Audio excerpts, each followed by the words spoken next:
he dejado un montón de mensajes. Papá está muy mal.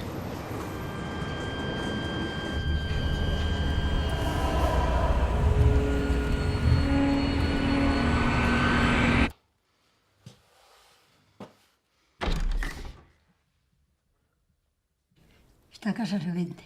Me he quedado sola y lo tengo que aceptar.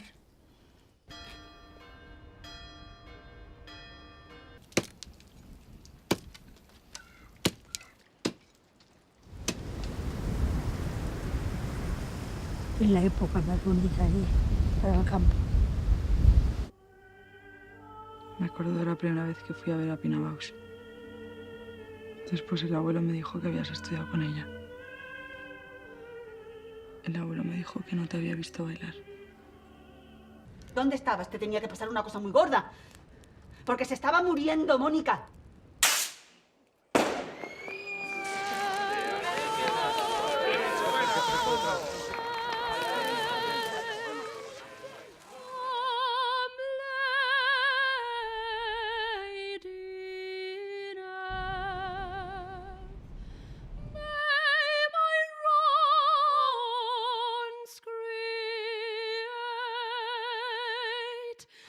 Mírala cómo mira.